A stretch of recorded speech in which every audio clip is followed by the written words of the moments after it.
Hello dear friends, कैसे हैं आप सब। तो डियर एक इम्पॉर्टेंट इशू के बारे में आज बात करनी है और वो इशू है कि एक छोटी सी गलती जिसकी वजह से आप अपने सीए फाइनल के डायरेक्ट टैक्स एग्जाम में 10 to 15 मार्क्स लूज कर रहे हैं। अच्छा, तो डियर मैं जनरली ऐसे वीडियोस नहीं बनाता, बट लास्ट कुछ समय में बहुत सारे सर्टिफाइड कॉपीज देखने के बाद मुझे ऐसा एहसास हुआ कि एक छोटी सी गलती की वजह से आप जो है वो डीटी में बहुत अच्छे मार्क्स स्कोर कर सकते हैं। बहुत सारे बच्चे बहुत अच्छे मार्क्स स्कोर कर सकते थे, बट इस वाली बात का थोड़ा सा इस वाले एस्पेक्ट पर ध्यान न देने की वजह से वो इवन कई कई जगह तो मैंने देखा है कि 8 to 10 मार्क्स 12 मार्क्स तक बच्चे लूज कर रहे हैं सिर्फ और सिर्फ इस वाले इशू पर ध्यान न देने की वजह से, या उस तरीके से ध्यान न दे पाने की वजह से जिस तरीके से आपके लिए एग्जाम में आईसीआई आपसे चाहता है। तो सर वो इशू क्या है, और वो इशू है डियर केस लॉस। अच्छा, आपको बताइए डियर, आपके सीए फाइनल के डायरेक्ट टैक्स में जो केस लॉस है वो बहुत क्रूशियल रोल प्ले करते हैं। और मैं अब बार बार ये बात आपको कह रहा हूं, इवन हमने ना आज से करीबन 4-5 महीने पहले एक 8-8.5 घंटे का वीडियो अपलोड किया था जिसमें हमने ना 100 most important case laws of ICI हमने उसमें अपलोड किया था। इवन 100 या जितने भी आईसीआई के सारे इंपॉर्टेंट केस लॉज हैं, चाहे वो आईसीआई के स्टडी मैट में दिए जाएं या फिर बाद में जो मतलब जुडिशियल अपडेट्स के फॉर्म में आते हैं, वो सब कुछ ही हमने उसका एक एनालिसिस करके अपलोड किया था। बहुत सारे बच्चों के अच्छे फीडबैक भी आए, कुछ बच्चों के नेगेटिव फीडबैक भी आए कि सर आप जो है वो एक्स्ट्रा पढ़ा रहे हो, ये थोड़ा ना हमारे एग्जाम का पार्ट है वगैरह वगैरह। एनी हाउ, तो डियर मैं इस वाले वीडियो के थ्रू बस आपको ये बताना चाह रहा हूं कि जो केस लॉस होते हैं वो आपके एग्जाम में बहुत क्रूशियल रोल प्ले करते हैं और इसका मैं आपको प्रॉपर एविडेंस देता हूं।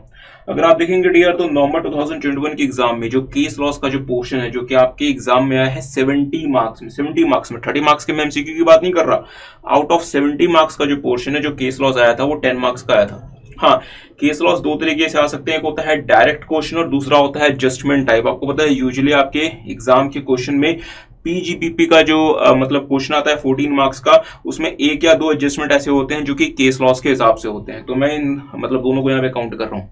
अच्छा, अगर आप जैन 2021 का पेपर देखेंगे तो केस लॉस जो आए थे टोटल मिला के वो 12 नंबर के आए थे।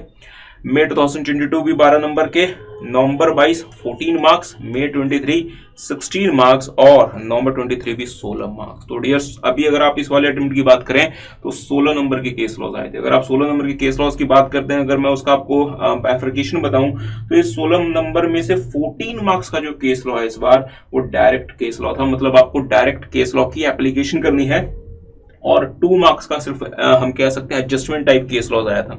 तो डियर आप इस वाले चार्ट से समझ सकते हैं कि आपके एग्जाम में केस लॉस कितना क्रूशियल रोल प्ले कर रहे हैं। और अगर आप पास्ट अटेम्प्ट्स को देखेंगे तो आईसीआई कॉन्टिन्यूसली केस लॉस का जो प्रपोर्शन है आपके एग्जाम में वो बढ़ाता जा रहा है। और अगर आप लास्ट के 2 अटेम्प्ट्स देखेंगे डियर तो 16 नंबर के केस लॉस आ रहे हैं। और अगर ये 16 नंबर आउट ऑफ 70 मार्क्स की अगर हम बात करें तो ये 16 नंबर जो होते हैं they play a very very very crucial role. तो साहब इसका बहुत क्रूशियल रोल होता है आपके एग्जाम में। अच्छा, तो मैं आप सारे बच्चों से जो कि प्रिपेयर कर रहे हैं आपके मई 2024 या ऑनवर्ड्स, उन सारे बच्चों से मैं रिक्वेस्ट करूंगा कि जो केस लॉस का पोर्शन है उसको बहुत अच्छे से आपको देखकर जाना चाहिए। क्योंकि अगर 16 मार्क्स तक के अगर आपके एग्जाम में केस लॉस आ रहे हैं और अगर आप बहुत इसमें थोड़ा सा अगर आप अच्छे से प्रिपेयर करें तो इस मतलब 16 मार्क्स में से आप इजिली 10 to 12 मार्क्स को आप स्कोर कर ही सकते हैं। और अभी बहुत सारे बच्चे जो है वो बहुत कम स्कोर कर पा रहे हैं जो कि वो कर सकते थे। अच्छा, तो आप सर फिर कैसे आप अच्छे मार्क्स स्कोर कर सकते हैं केस लॉस में? तो मेरी बात पे थोड़ा सा ध्यान दीजिएगा डियर। 2 तरीके के केस लॉस या 2 तरीके से केस लॉस आपके एग्जाम में आते हैं। सबसे पहला होता है डायरेक्ट केस लॉ एप्लीकेशन, कि आपको आईसीआई क्या करेगा, एक पूरी की पूरी केस स्टडी टाइप क्वेश्चन बना के दे देगा और वहां पे आपको डायरेक्ट केस लॉ का एप्लीकेशन करना पड़ेगा। सो इस तरीके के जो आपके एग्जाम में जो क्वेश्चन आएंगे वो 8 to 14 मार्क्स के आ सकते हैं। 8 to 14 मार्क्स के क्वेश्चंस जो कि डायरेक्ट केस लॉ का एप्लीकेशन होगा। तो अगर मैं आपको ये नवंबर 2023 अटेम्प्ट की बात बताऊं तो यहाँ पे शायद 13 मार्क्स का जो है आपका जो पेपर आया था that belongs to direct case law applicability. तो आप इस बात से आप समझ सकते हैं कि कितना ज्यादा क्रूशियल होता है। नहीं 13 नहीं 14 मार्क्स का। अच्छा, 14 मार्क्स का जो केस लॉ आया था that belongs to direct case law applicability. और दूसरा होता है एडजस्टमेंट टाइप, जैसे हमने आपके साथ बात की पीजीपीपी के बड़े वाले मतलब क्वेश्चन में से 2-3 एडजस्टमेंट आईसीआई क्या करता है, केस लॉस के हिसाब से आपको उसका आंसर करना होता है। अच्छा, तो सबसे इंपॉर्टेंट है डायरेक्ट केस लॉ एप्लीकेशन। तो आप जब बच्चे अपने प्रिपरेशन कर रहे हैं तो डायरेक्ट केस लॉ वाले जो क्वेश्चन होते हैं आप उसका प्रिपरेशन कैसे कर सकते हैं, इसके लिए कुछ इंपॉर्टेंट बातें जो कि आपको ध्यान रखनी चाहिए। सबसे पहले सिर्फ और सिर्फ रीसेंट केस लॉ सफिशिएंट नहीं होते। बहुत सारे बच्चों की ना एक मैंने ऑब्जर्वेशन देखी है, मतलब मैंने ऑब्जर्व किया कि बहुत सारे बच्चे क्या करते हैं, केस लॉस की प्रिपरेशन तो करते हैं बट सिर्फ और सिर्फ वो उन्हीं केस लॉस की प्रिपरेशन करते हैं जो कि आईसीआई ने अपने रीसेंट जुडिशियल अपडेट में दी होती है।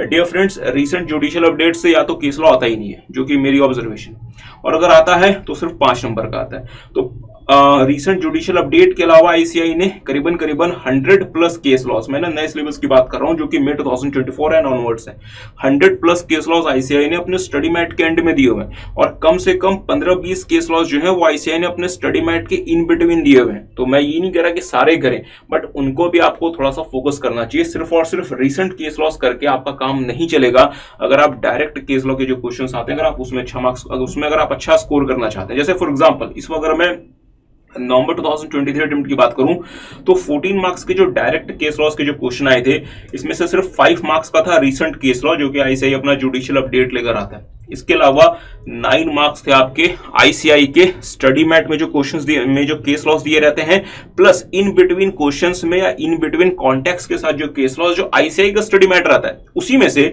बट हाँ उसमें से 9 मार्क्स का केस लॉ आया था। तो इस तरीके से बाइफर्केशन हुई थी 5+5+4।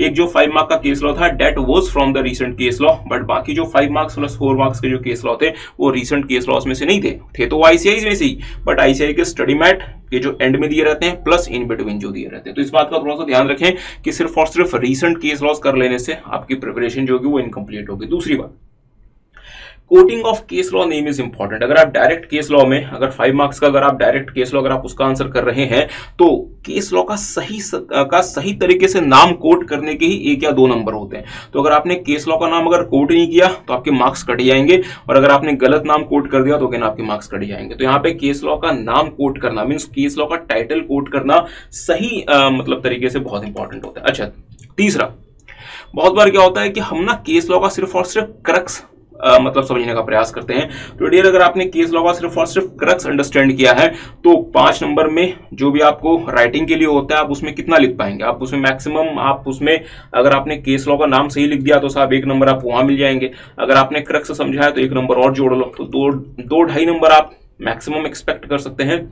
अगर आप सिर्फ और सिर्फ क्रक्स पढ़ के जा रहे हैं तो सिर्फ और सिर्फ क्रक्स पढ़ के काम नहीं चलेगा, आपको केस लॉ का कॉन्टेक्स्ट पता होना चाहिए, उसकी प्रॉपर अंडरस्टैंडिंग प्लस थोड़ी सी राइटिंग प्रैक्टिस होनी चाहिए। अच्छा, तो सर हम केस लॉ की प्रिपरेशन कैसे करें? तो साहब केस लॉ आपको अलग से प्रिपेयर नहीं करना, जैसे जैसे आप अपना सिलेबस प्रिपेयर कर रहे हैं वैसे वैसे आप साथ में रेलेवेंट केस लॉस भी प्रिपेयर करें, जो कि हम अपने बच्चों के साथ करते हैं। हम अलग से अपनी क्लासेस में कभी भी केस लॉस को अलग से प्रिपेयर नहीं कराते, जैसे जैसे हम आपके साथ हमारा सब्जेक्ट कर रहे होते हैं वैसे वैसे हम केस लॉस भी कर रहे होते हैं। ठीक बात है। अच्छा, और एक और इंपॉर्टेंट बात, अगर आप चाहते हैं केस लॉस की प्रैक्टिस करना तो आईसीआई के पास्ट केस लॉस के क्वेश्चंस जो हैं आप उसकी रिटन प्रैक्टिस करें, इससे आपको बहुत ज्यादा कॉन्फिडेंस आएगा एग्जाम में और आप डायरेक्ट केस लॉस में आप अच्छे मार्क्स स्कोर कर पाएंगे। अच्छा, दूसरी बात है साहब एडजस्टमेंट टाइप केस लॉस, जो कि 2 से 4 नंबर के आते हैं हर अटेम्प्ट में। अच्छा, तो सर अगर 2 से 4 नंबर नहीं भी स्कोर किए तो क्या फर्क पड़ता है? डियर, 2 से 4 नंबर की बात नहीं होती है, 2 to 4 मार्क की बात नहीं होती, यहाँ ना एडजस्टमेंट्स होते हैं। तो अगर मैं कहता हूं कि 14 मार्क्स का कोई पीजीपीपी का क्वेश्चन आया, उसमें आईसीआई ने 2 पॉइंट्स लेट से आपको एडजस्टमेंट वाइज दे दिया, तो उस 2 पॉइंट का जो इंपैक्ट आएगा ना, उसकी वजह से आपकी पूरी की पूरी टैक्स लायबिलिटी का अमाउंट चेंज हो सकता है, कंपनी का पूरा टोटल इनकम चेंज हो सकता है, मैट का कंप्यूटेशन चेंज हो सकता है। अगर कंपनी ने एटीआर ऑप्ट किया है, ATR versus normal taxation regime, आप रिकमेंडेशन गलत दे सकते हो। इसलिए सिर्फ और सिर्फ ये 2 या 4 नंबर मायने नहीं रखता, ध्यान दीजिएगा।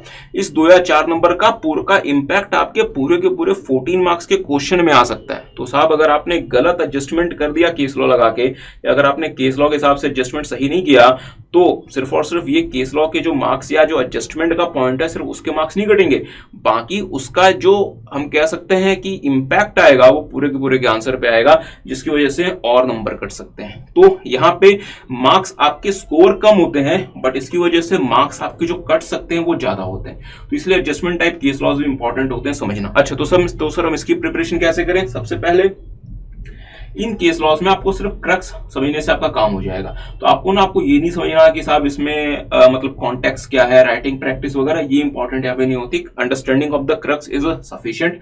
और दूसरा, आपको ना केस लॉ को सही टाइम पे या सही सिचुएशन में अप्लाई करना आना चाहिए। अच्छा, इन केस लॉस के नाम को अगर आप याद रख सकें तो बहुत अच्छी बात है। अगर आप नाम याद नहीं रख सकें तो चले कम से कम आप एडजस्टमेंट तो सही अप्लाई कर देंगे। लेट्स से अगर 2 मार्क का एडजस्टमेंट आया है तो आपको 1 नंबर तो केस लॉ का एप्लीकेशन करने की वजह से मिल जाएगा, और 1 नंबर जो आपको केस लॉ के नाम की वजह से मिलता वो आपको नहीं मिलेगा। बट चलें सर, कम से कम अगर हम उसका एप्लीकेशन सही कर पा रहे हैं तो हमारे क्वेश्चन में जो है उसका नेगेटिव इंपैक्ट नहीं आएगा, हमें बाकी मार्क्स भी मिल जाएंगे। सो एडजस्टमेंट टाइप क्वेश्चंस के लिए आपको केस लॉ का क्रक्स अगर आपको अच्छे से पता है, दैट इज ओके।